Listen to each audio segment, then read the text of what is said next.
Alright, I don't work here lady, buckle up.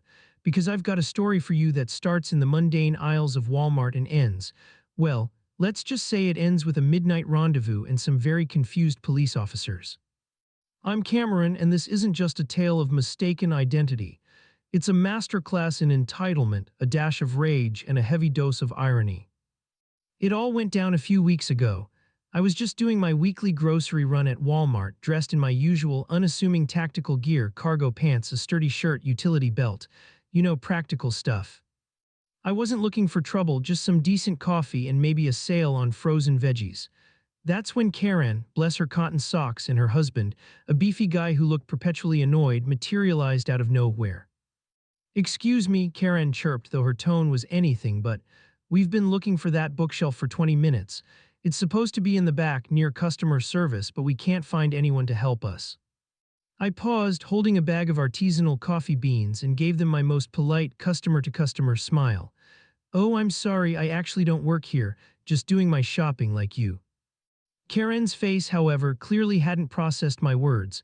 "Don't be silly, of course you do, you're wearing a uniform," she gestured vaguely at my cargo pants. Her husband just glared, arms crossed. "No, really, I don't," I clarified, trying to keep my voice even. "I'm just a regular shopper. You'll need to find a Walmart employee." That's when her husband stepped forward, puffing out his chest. "Listen here, pal," he growled, invading my personal space faster than a rogue shopping cart. "My wife asked you a question. Now, where's that bookshelf? Or are you just going to stand there looking useless?" His voice was rising, drawing a few curious glances from other shoppers. He reeked of stale beer and bad decisions. At this point, my patience was starting to fray. I've dealt with aggressive people in my line of work. I'm an off-duty security professional, so my training kicked in. I kept my posture relaxed but alert. "Sir, you need to back away. I've told you I don't work here. If you keep this up, I'll be calling the police." Karen, of course, chose this moment to shriek. "He's threatening us, honey, get his manager." The husband took another step, practically nose to nose with me now, his spittle flying. "You call anyone you want, you coward. You're just trying to get out of doing your job." That was it. My phone was already out, discreetly held. I called 911, explained the situation briefly, and asked for an officer to Walmart for a verbal altercation escalating to harassment and physical intimidation. While I was on the phone, I also shot a quick text to my boss, standard protocol for any off-duty incident that involves law enforcement, just to keep them in the loop. The customer service manager, who'd finally noticed the commotion, was now trying to mediate, but Karen just turned her screeching focus on her. Suddenly, Mr. Beefy Guy seemed to realize calling the cops wasn't just an idle threat. He mumbled something about crazy people, gave me one last dirty look, and then practically sprinted out of the store, leaving Karen to continue her one-woman tirade against the poor manager. I paid for my coffee, offered a quick apology to the manager for the mess, and headed out, shaking my head at the sheer audacity. I figured that was the end of it, a classic "I don't work here lady" story for the books. I was wrong. Fast forward a few nights later. It's pushing 1 a.m., and I'm driving home from a late-night client meeting, just cruising through a quiet industrial area near a car dealership. The lot's supposed to be empty, locked up tight for the night, but my headlights catch something odd. Two figures, unmistakably Karen and her husband, were lurking around a shiny new sedan, peering into windows and fiddling with door handles. Seriously, at 1 a.m. My jaw practically hit the floor. This was too good to pass up. I pulled over discreetly a block away, watching them. They were clearly trespassing, and after their little stunt at Walmart, I wasn't about to just let it slide. I called 911 again, explaining the situation. "I have two individuals trespassing on a closed car dealership lot, and I recognized them from a previous aggressive incident." I also notified my boss again. I stayed put, observing, waiting for the police. But then, as if drawn by some invisible cosmic string, Karen's husband looked up, spotted my car in the distance, and pointed. Karen followed his gaze. They must have recognized my vehicle, or maybe just the general shape of my head. Either way, they started stomping purposefully towards me, yelling something incoherent that sounded a lot like threats. Well, crap, the police were still a few minutes out. I wasn't about to let them accost me again. As they advanced, clearly agitated and spoiling for a fight, I stepped out of my car, making sure they could see me, and calmly put my hand on my holstered sidearm. Not drawing it, not brandishing it, just a clear professional statement.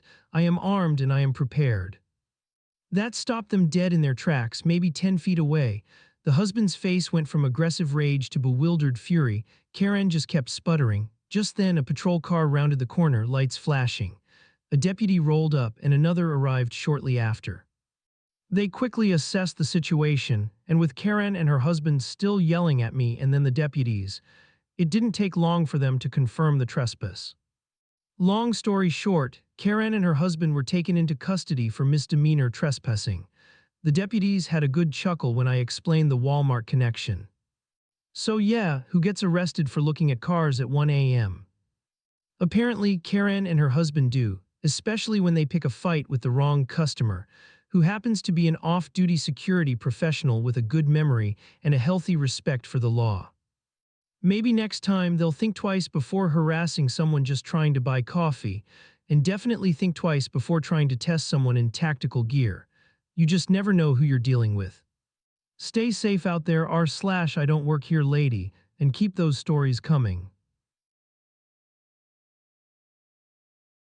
Okay, real talk, if you're still here after 2 of these chaotic Reddit tales, you're probably one of us. Go ahead, hit subscribe. It's free chaos every episode. Now, let's dive into story number 3.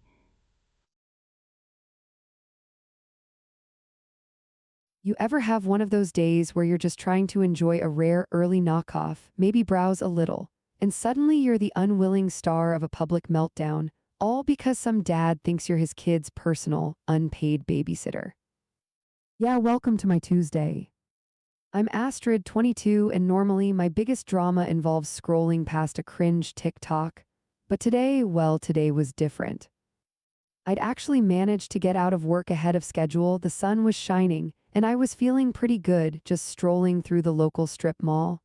I figured I'd poke around a few stores, maybe grab a new book. A chill afternoon. I was nearing the home goods store, admiring some ridiculously overpriced candles when I heard a distinctive crash. My head snapped up. A little kid, probably around 8 or 9, was frozen in front of a display of mugs, his face a mask of pure terror. One of the mugs lay in pieces on the floor. My eyes met his, and he looked like a deer in headlights. Before I could even process it, he was scampering over to me, tugging at my arm. "Excuse me," he whispered, eyes wide and darting around. Do you know where they keep the exact same mugs, like in a different color, maybe?" I need to find one fast." He was practically vibrating with panic. I immediately understood. He'd broken it, and he was desperate to replace it before his parent noticed. My heart went out to him, honestly. "Oh, let's see," I said, trying to be helpful, pointing vaguely towards the back. "They usually keep the kitchenware over there, maybe near the coffee makers." He tapped my arm again, more urgently this time. "No, like the kids' mugs. Or maybe the boys' section?" He was clearly trying to find some excuse to make his presence in the kids' section more plausible. I just sighed internally. Look, they usually have novelty mugs in the housewares, but the actual kids' section is usually closer to the toys, at the back of the store, I clarified, pointing a bit more definitively. He nodded frantically, mumbled a quick thanks, and shot off like a rocket towards the direction I'd indicated. Well, that was certainly an interaction, I thought, shaking my head and continuing my browsing. Little did I know, the actual drama was just getting started. I was barely a few feet away when a shadow fell over me. "You!" a voice boomed, sending a shiver down my spine. I turned, and there he was, a man, probably late 30s, face beat-red, holding the kid I'd just spoken to by the arm. He looked like he was about to spontaneously combust. "Why did you abandon my son?" he roared, practically spitting.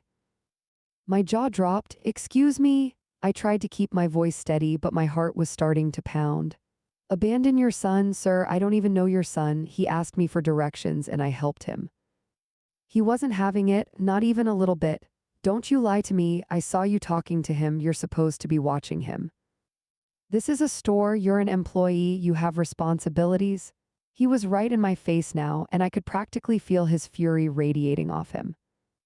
I instinctively tried to step back to create some space, but my foot caught on something and I accidentally clipped his shoe. "Ow, you clumsy idiot, are you trying to assault me now?" he shrieked, his voice climbing to an even higher, more obnoxious pitch. He was practically vibrating with rage, pointing a finger so close to my nose I could feel his breath. "You need to find your manager right now and explain yourself." I glanced desperately at the checkout counter, hoping for an ally. The cashier was on the phone, leaning back casually, completely oblivious to the public spectacle unfolding. "Hey. Excuse me, can you help me out here?" I practically yelled, but she just held up a hand, still chatting away into her headset. My blood pressure was definitely through the roof now. Just when I thought I was going to lose my cool, the cashier finally put down her phone. But instead of looking at me, she just picked up the PA system. "Customer service to the main floor, please." Customer service to the main floor. She didn't look at me, but she shot the dad a quick, pointed glare. The dad puffed out his chest. "See, she's calling her manager. You're in deep trouble now, young lady." He clearly thought she was calling for my manager to put me in my place. A few moments later, a man in a crisp store uniform, looking tired but composed, walked over. He assessed the situation with a practiced eye. "Everything all right here, folks?" he asked, his voice calm. "No, everything is not all right," the dad immediately screeched, launching into his tirade. "This employee here," he jabbed his finger at me, practically impaling me with it, "left my son unattended, then tried to assault me. And now she's trying to lie her way out of it. I want her fired, and I want the police involved." The manager looked at me, then at the dad, then back at me, a slight frown creasing his brow. "Sir," he said, his voice firm, "I'm sorry, but this young lady doesn't work here. She's a customer." The air went still. My jaw, which had been clenched for what felt like an eternity, finally dropped. The dad's face, a second ago purple with rage, drained of all color. "What?" he sputtered, sounding completely deflated. She doesn't work here." But she was with my son." This was my moment. My voice was a little shaky, but it came out clear and strong. "Yeah, that's what I've been trying to tell you." "Your son," I emphasized, nodding towards the still cowering kid, "just broke a mug over by the home goods aisle, and he asked me for directions to find a replacement. I helped him, and then you came screaming at me like a lunatic." The manager's gaze flicked to the scattered ceramic shards on the floor near the mug display. He looked at the dad, then at the son, who was now hiding behind his father's leg. The dad, suddenly confronted with the truth of the situation and the broken mug, looked utterly mortified. His anger deflated like a punctured balloon, replaced by a deep flush of embarrassment. He broke a mug," he mumbled, his eyes wide. The manager stepped forward, his tone leaving no room for argument. "Yes, sir. We already had an employee dealing with the cleanup. Now I think it's time you and your son left the premises." The dad, defeated, muttered something incoherent, yanked his kid's arm, and practically ran out of the store, the son scurrying behind him. I was left standing there, adrenaline still coursing through me, my hands trembling slightly. The manager turned to me, his expression genuinely apologetic. "I am so sorry you had to deal with that, ma'am. Are you okay? Can I get you anything? A free coffee, maybe a discount on your shopping?" I shook my head, still buzzing. "No, I'm good, just a little shaken. Thanks, though." I tried to continue my shopping, but the calm atmosphere was shattered. I felt like everyone was still staring, and I kept glancing over my shoulder, half expecting the mad dad to burst back in. It was definitely not the relaxing afternoon I'd hoped for, and honestly, I still haven't bought that book. Some days you just gotta cut your losses and go home.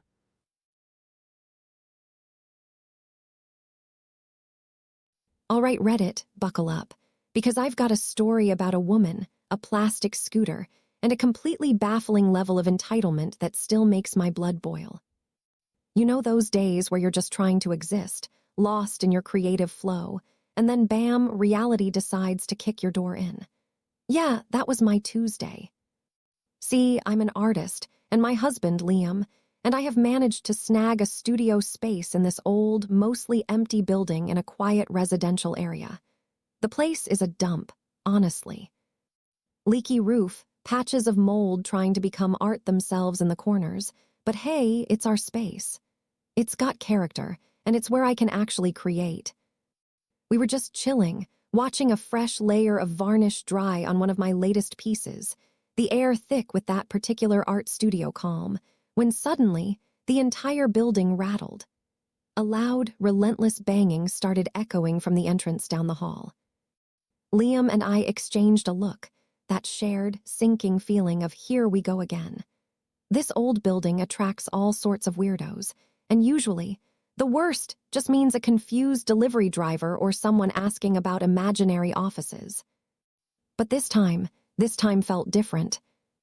And boy, were we not disappointed. The banging intensified, morphing into a chaotic symphony of shouts and high-pitched yelps. This woman, a wild-eyed storm in human form, was at our door. She wasn't just knocking. She was waging war on the very structure of the building. She was slamming a bright pink plastic kid scooter, the kind with 3 wheels, against the door frame, the door itself, the hallway walls, even a rickety old table we had sitting out there. It was pure, unadulterated rage, and it felt like a scene ripped straight out of a horror movie. My brain just kept screaming, "What in the actual hell is happening?" Before I could even process the full scope of the assault, her daughter, a tiny whirlwind on her own identical scooter, zipped right past her mom. She barreled into our studio space, a miniature, destructive tornado, crashing into boxes, nearly taking out a canvas, and generally turning my sanctuary into a playground of chaos. My carefully curated piece shattered. My artistic temper, usually a gentle simmer, boiled over. "Hey!" I yelled, my voice cracking with a mix of fear and indignation. "What are you doing here? Get out."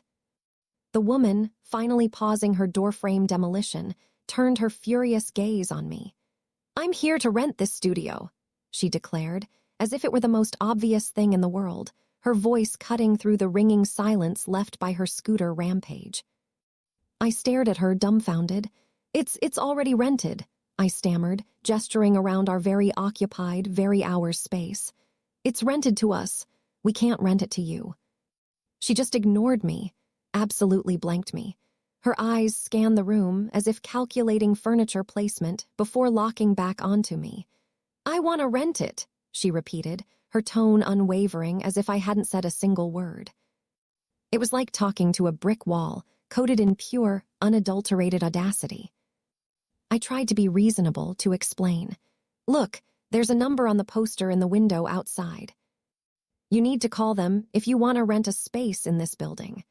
I pointed towards the window, hoping a visual cue might penetrate the thick fog of her entitlement. But nope. She just kept demanding, kept insisting she was going to rent this specific studio, as if my very presence was an inconvenience she could simply demand away. It was beyond frustrating. It was like dealing with a tantrum-throwing toddler who simply refused to accept reality. Liam stepped forward, putting a hand on my arm, his silent presence a shield. He calmly repeated my explanation, but she just continued her bizarre, one-sided negotiation. After what felt like an eternity, but was probably only a few minutes, she finally, blessedly, retreated, dragging her yelping child and that infernal scooter behind her. We stood there, hearts pounding, surveying the slightly chipped door frame and the utter violation of our space. We thought that was the end of it. We were wrong. Because guess what? The people kept coming. Not just her, but others. Strangers would lean into our door, sometimes even attempting to walk in, demanding service. What kind of service, you ask?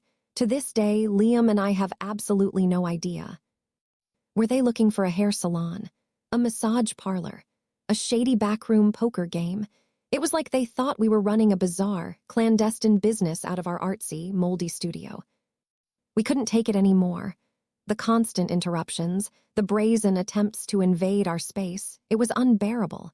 So we came up with a makeshift solution. We dragged a heavy wooden pallet, one I'd used for a sculpture base, and propped it up against the door, covering it with an assortment of bells. We figured the jingle jangle would be a deterrent, a sonic alarm system against casual intrusions. We thought it was clever, genius even. Turns out, some people are just too entitled, too thieving, or too utterly clueless to be deterred by a simple wooden pallet covered in bells. We still get the occasional hopeful lean-in, the odd jingle, the baffled face staring at our art through the cracks in the palette. It's an ongoing saga, but at least now we get a warning. Anyway, that's the ridiculousness that is my life right now. I hope you guys enjoyed the ride, and I'll see you next time when I probably have another story about someone mistaking my art studio for a laundromat. This next one might just be your new favorite.